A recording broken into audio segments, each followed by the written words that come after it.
There's been a misconception going around for a very, very long time in the way that people have stated and talked about these Anunnaki beings, which are really they are the Atlanteans. Okay, so when you hear Atlanteans and you hear Anunnaki, we're talking about the same people. See, Anunnaki means those that came from heaven to earth, or from another place to this planet, from space to this planet. Any being from any planet, anywhere in the known universe that comes to earth is an Anunnaki. Okay, it's a generalized term. Just like if you were me, right? I live in Florida. I live in a city in Florida, right? So let's say Fort Lauderdale, Florida. If I hopped on a spaceship and went to another planet and people were there and they say, well, where are you from? I'm not going to say I'm from Fort Lauderdale, Florida. I'm going to say I'm an earthling from Earth, you see? And so it's a generalized name, is what it is. Now, Atlantean is a specific name of the type of civilization that they built. They built an Atlantean civilization on this planet. And I personally believe after many decades of research and investigation, reading over 1,000 cylinder scrolls, tablets, papyruses, ancient texts, and so forth, visiting with ancient sages and wisdom keepers and archaeologists all around the world, my personal hypothesis now is that it's not just Earth that was Atlantis. It was also the moon, and it extended all the way to Mars and maybe even beyond. They were an interplanetary civilization, not just a ring city in the middle of the Atlantic Ocean that sunk. That was just one capital of many capitals that existed on this planet. But they, in fact, were a interplanetary civilization. They had achieved what we would hope to achieve in the future. But you have to remember, according to these ancient tablets, they were approximately 1 million years ahead of us technologically, making anything that they do or did or still do to this day appear to be magic. When a more advanced civilization meets and engages a less advanced civilization, the less advanced civilization will deify the more advanced civilization. It's called a cargo cult. And what you have here on this planet, you have humanity, which is one gigantic 8 billion person cargo cult. That's what we've become. And the deities and everything else that we're worshiping and praying to are not the creator of the universe. There is not one book that exists on this planet, and I've gone through so many more to go through now, don't get me wrong, that is authored by the hand of God itself. I don't want to say him, because him will be an incorrect terminology. You don't give a creator of a universe a gender. There is no gender. God is a frequency.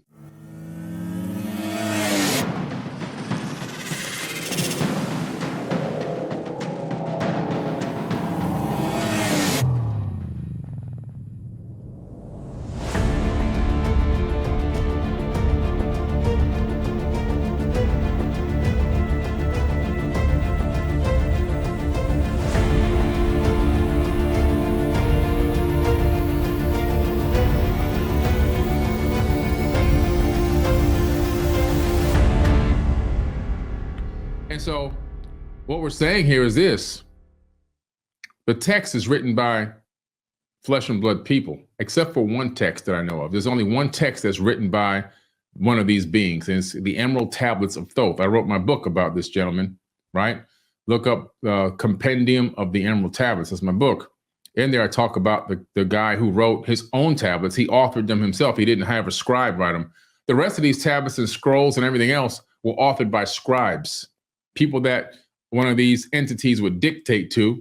They called themselves gods, but they weren't gods. They masqueraded as gods, but they themselves even knew that there was something above them, because they said the creator of all will answer. They will have to answer to the creator of all for what they've done to people on this planet. So they themselves knew that they weren't the creators of the universe, because they called several times in the tablets on the creator of all, knowing that there was something higher than them.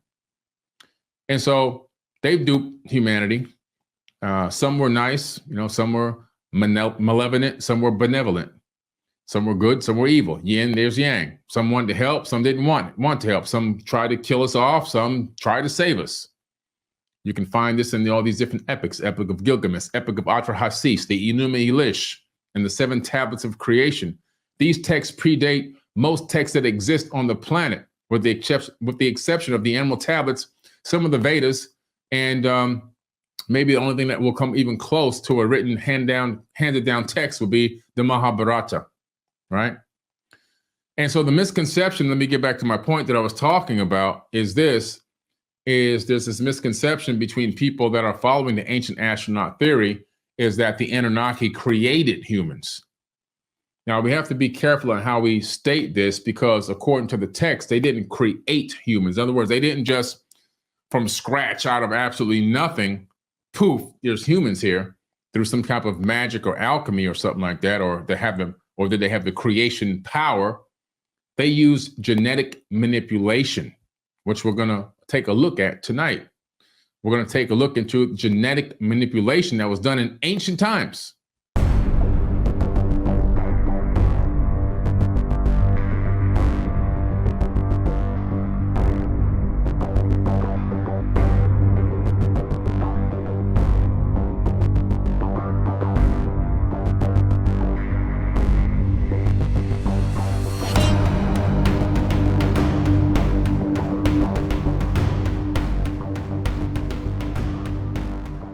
And this is one of the very first accounts of this evidence of genetic manipulation. But going forward into the future, even into what you call the modern day Bible, you find genetic manipulation when it comes to Mary, the mother of Yeshua, aka Jesus. I don't like calling him Jesus because Jesus means hail Zeus, and I'm not hailing Zeus. I'm talking about a real person, Yeshua, which is his real name, right? Yeshua was also a product of genetic manipulation through something called vitro and fertilization, as well as his grandmother, who was also a virgin birth, which they never tell you about that in Bible study, that Jesus's grandmother, right? Yeshua's grandmother was a virgin birth. You never hear about it. They never talk to you about that in Bible study. Not once have you ever heard that come out of anybody's mouth, except for me, forbidden knowledge. Look it up. Make sure you get all your apocrypha texts, the text that was by accident on purpose forgotten to be put into the Bible by the Council of Nicaea. That's where you find all the incredible truths at, right? In the Book of Enoch, he was such an important person that he was spoken about in the Bible, but his book, which talks about these same Anunnaki beings, left out. The Bible talks about the Anunnaki. They call them the Enoch in the Old Testament. They say the people that ran into these Enoch say that in their eyes, we were grasshoppers in their sight. That's coming from the Bible, the canonized Bible that you take and read and pray to and everything else, right?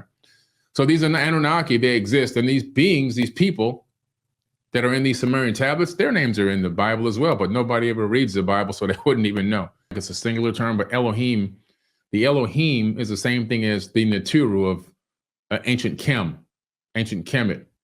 The Neteru, the Elohim, they're the same exact people. The pantheon of Sumeria, same exact people. Same exact people. I'm talking about a group of ancient people that had supreme tech and supreme knowledge. The Elohim said this, and this is what made it into the Bible. This is in the Enuma Elish, which predates the Bible. The people in the Bible weren't even in their papa's sacks yet, okay? They didn't even exist as a chromosome yet. They didn't even have a chromosome yet. They weren't even thought of yet.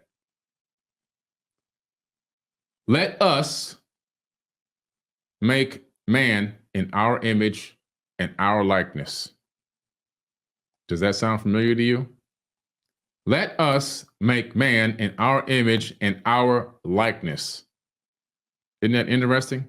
That you can find this in text that predates the Bible by tens of thousands of years. So, according to these tablets, this took place some 455,000 years ago. And but that was when they got here. But the creation of the Adamu took place around 300,000 years ago to 200,000 years ago. And that's when Homo erectus suddenly changed into Homo sapien, according to modern science. The process by which fashioning of the primitive worker was achieved is then described in the Atrahasis epic, as well as in several other texts. It involved obtaining from the blood of the god his tima. Okay, tima, that's probably his DNA. Scholars translate as personality or life essence, and mixing it with the ti'it of the Abzu. The term ti'it has been presumed to come from the Akkadian word tit, which equals clay. which is why it talks about using clay in the Bible. Hence the notion echoed in the Bible that Adam was fashioned from clay, but it's not exactly what it meant. They manipulated that terminology to get you to believe that somebody picked up some dirt and turned it into a human being. I would never want to be considered that I was just turned from dirt into a person. That means I was just a lump of mud. Now I'm a person. To me, that's not magical. To me, that's just dumb. Anyway, the life essence of personality of these gods was mixed with the essence of the existing being, found here on this planet at the Abzu, which is in Africa. By mixing genes extracted from the blood of a god with the essence of the existing earthly being, the Adam was genetically engineered. So the topic of this is, did the Anunnaki create mankind? In a way, yes, but creation from zero, just from scratch, no. What they did was our cousins were already here. We had cousins here. According to these tablets, these beings came to this planet. They saw us. They didn't even care. They were like, whatever, let them do what they're doing. We're gonna go ahead and start building this breakaway civilization on this planet, mining these resources and building this civilization out. They had their floor plans, they had their street grid, they had everything they wanted to do laid out beforehand. It's all talked about in the tablets. And Lil said, I'm gonna create the plan for all time on this planet. They started doing their work. They went right to work. They never touched us, never interacted, never messed with us. But in the Enuma Elish and the Atrahasis epic, something very interesting happens, which goes back to Mars. These Igigi beings, which were also related to these Anunnaki people, these Atlanteans on Earth, they said, man, we're doing too much work. Like, you got us out here laboring like slaves, and when we ask for breaks, you don't give us any breaks. How long did they work? According to the tablets, they labored for around 250 to 300,000 years, nonstop, generation after generation. They just kept working, building. No breaks, no real rest, being worked like slaves. Finally, and read this in the Atrahasis and also in the Enuma Elish, they say, you know what, man, this is getting to be too much, you know? I think they think we're slaves here, and we're not slaves, so we need to go ahead and get some straightening. So these beings, these Igigi people, they got together while on Mars. They had a discussion about it. They said, well, time to go to war.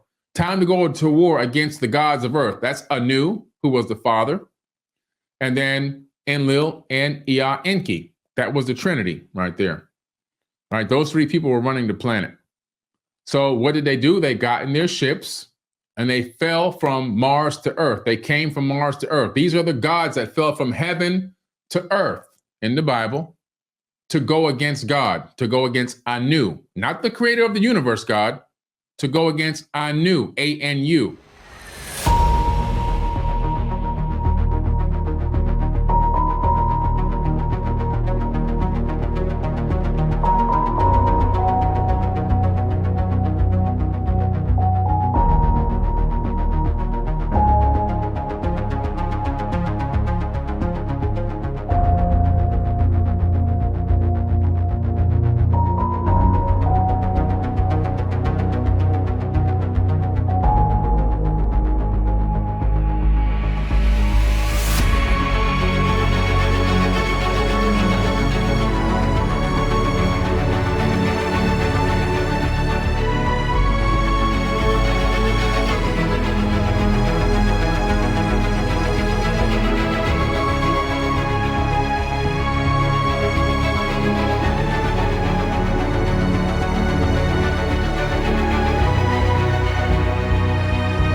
They show up in Adam's calendar in South Africa, which back then was called the Abzu.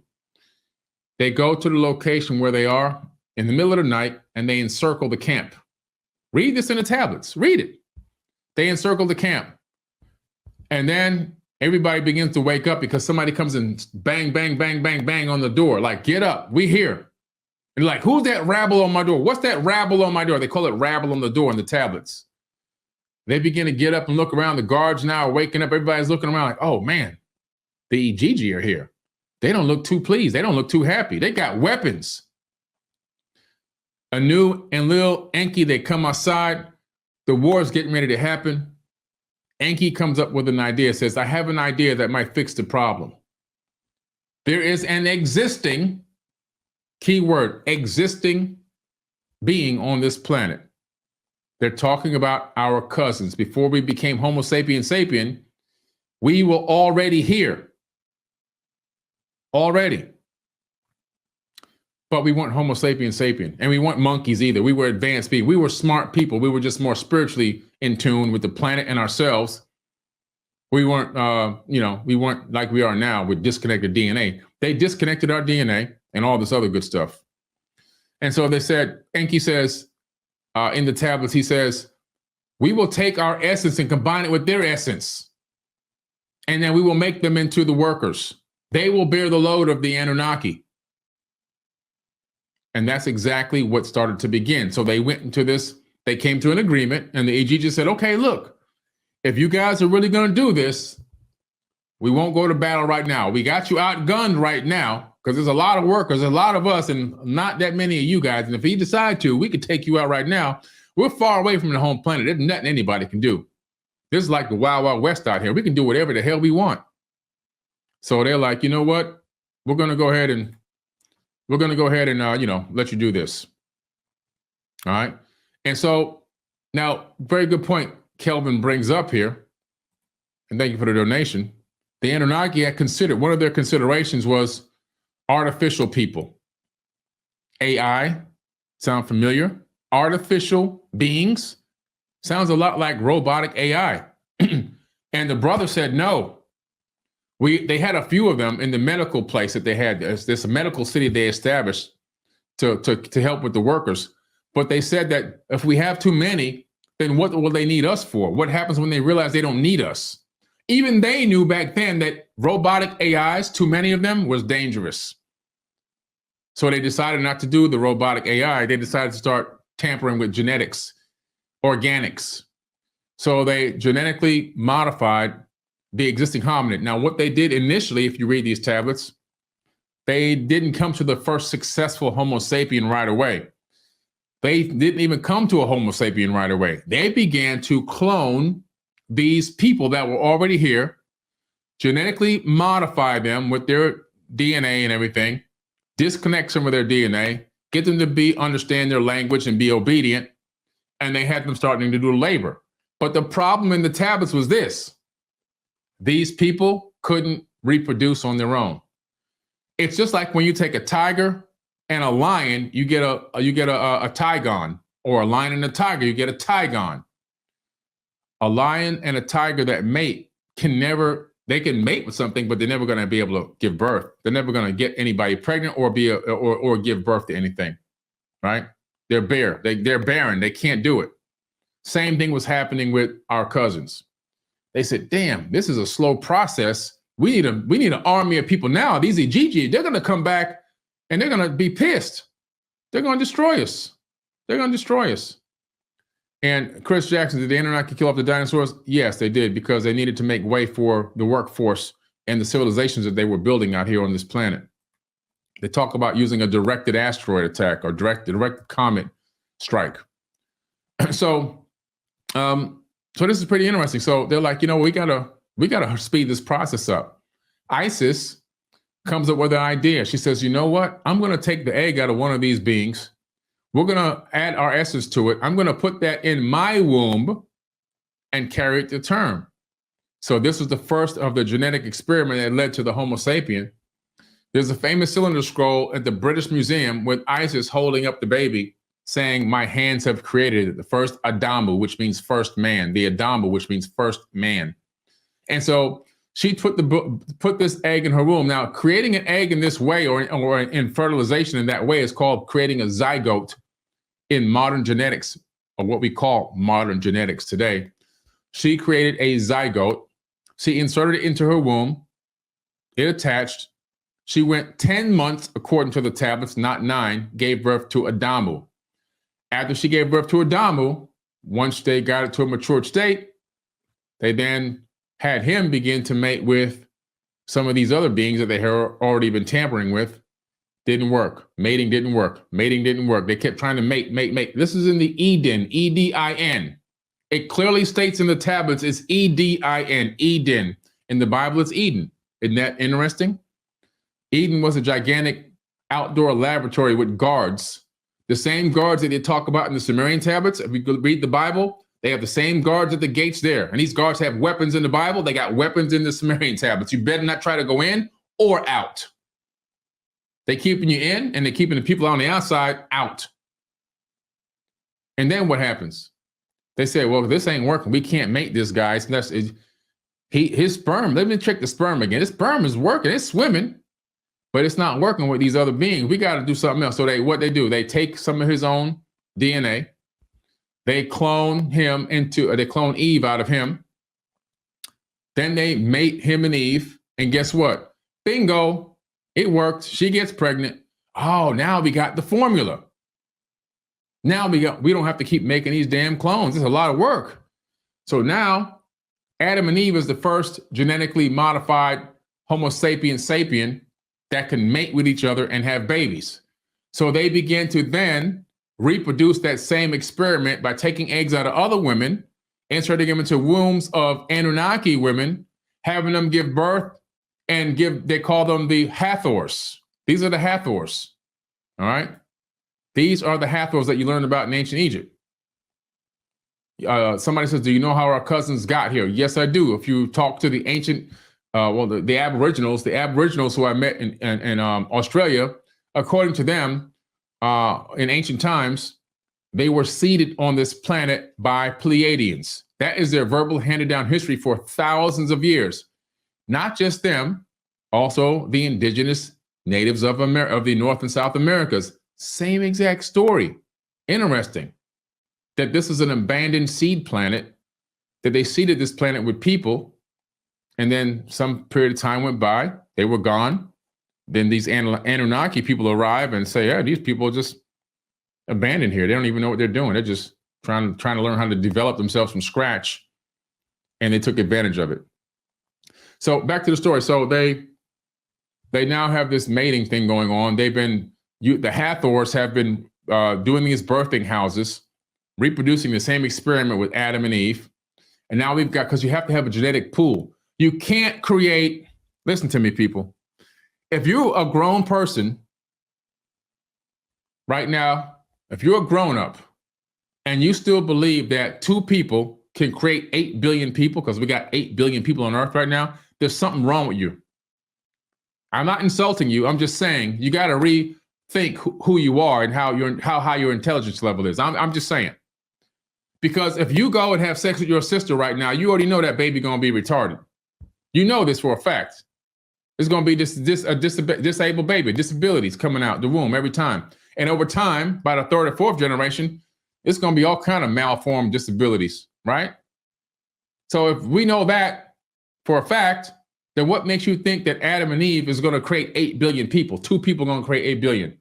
We got to really begin to think here. That's not what happened. The tablets tell you exactly what happened. It wasn't just Adam and Eve. They then created birthing houses where they duplicated the experiment with other Anunnaki women, giving birth to more and more of these Homo sapiens sapiens, creating a gene pool that they built up so that they can intermingle and intermate and create babies. When you go into the Bible, Old Testament, you find out that obviously Cain killed Abel, right? Over a dispute because one was jealous that God was having more favor over the other one's offering, and so forth and so on. So out of jealousy, he killed his brother. Now what happens? God comes back, but who's the God? God is Yahweh. Who is Yahweh in the Bible? Enlil. Enlil comes back according to the ancient tablets, and he's asking like, hey, what's going on here? Because by then, you know, he realizes that he killed a brother. There's a murder going on. One of the first recorded murders in biblical history, but not in history itself, because in the ancient tablets, there's a million murders going on. And he's like, why'd you do this? And so forth. So he's telling him what happened. He's ashamed and everything else. He's kicked out of Eden. He's kicked out of the laboratory because this guy's violent now. And he goes, Cain says something very important in the biblical text. He says, the people out there will kill me. The people out there will kill me. What people? There's only supposed to be a couple of people on this planet. What people out there? If it's Adam, Eve, Cain, and Abel, then what people are out there that's going to kill you? There were already hundreds of thousands of people out there living, working, and everything else when Cain was actually born. And then what does God say in the Bible? He says, don't worry, I'm going to put a mark on you, I'm going to brand you so that the people out there know you my boy and they won't touch you. That's what the Bible says. That's exactly what the Bible says, right? And so they brand him. He knows that, hey, okay, don't touch this guy. He's a Canaan. That's where the Canaanites came from, right? And so this is what happened with the Cain, with Cain. So there were people already out there. God says to him, you'll know your wife. You'll meet her. You'll meet this woman. You'll find a woman out there. You guys are going to fall in love, and you're going to build this whole Canaanite kingdom. That's the Bible said. So people were already out there. His wife was already outside of Eden. She existed already. There wasn't two people giving birth to 8 billion people. Stop thinking that. Stop teaching that to your kids, please. I'm begging you. It's foolishness. If you believe that, then start going having sex with your relatives right now. See what happens when your baby come out. Just see what happens. It didn't happen that way. Read these tablets. It tells you exactly what happens.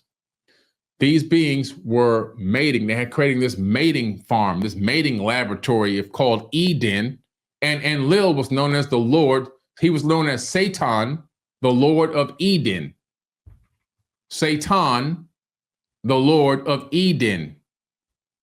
Satan. You wonder where that came from?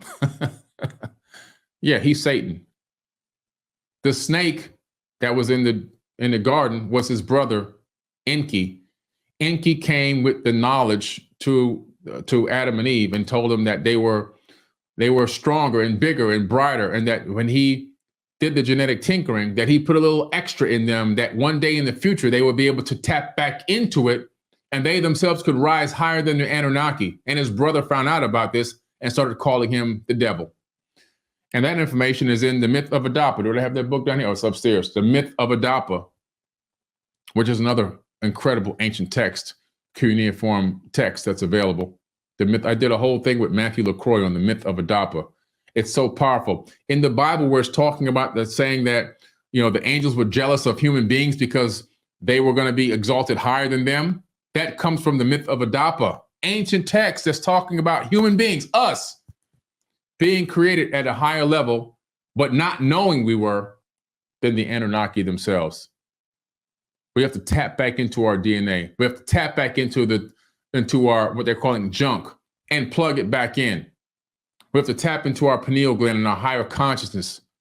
We have to tap back into our frequencies, get back on the frequency mode of love, understanding, empathy, service to others, and also then tap into all of our innate gifts that we naturally have. Things that they had to enhance with technology were built into our avatar bodies. Psychic abilities, telekinesis, intuition, all the extrasensory perceptions that we don't think we even know exist in our bodies, but they're there, just lying dormant, waiting for us to tap back into them. So did the Anunnaki create human beings? Not exactly. They genetically modified our ancestors, which turned us into Homo sapiens sapien. And in actuality, all of us are Anunnaki because we all have the DNA of these beings running through our veins today. All right. But I love you guys. I appreciate you. Hopefully you learned something tonight. Hopefully I brought you some knowledge that you didn't know, something that add another feather to your cap. And again, I always bring my receipts. You know exactly where I got my information from. There's nothing coming off the dome here. This is real knowledge, real tangible knowledge that you can go research for yourself. All right. Love you guys. Peace.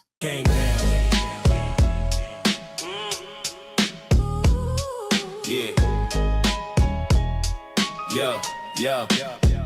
Anunnaki came down, gold hunting the dirt. Made us in their image, now we question our worth. From the heavens to the mud, they flipped the whole script. We slaves to the grind, but the truth's in the grip. Yo, Anunnaki, watch them shine in the myth. Create a man from clay, now we stuck in the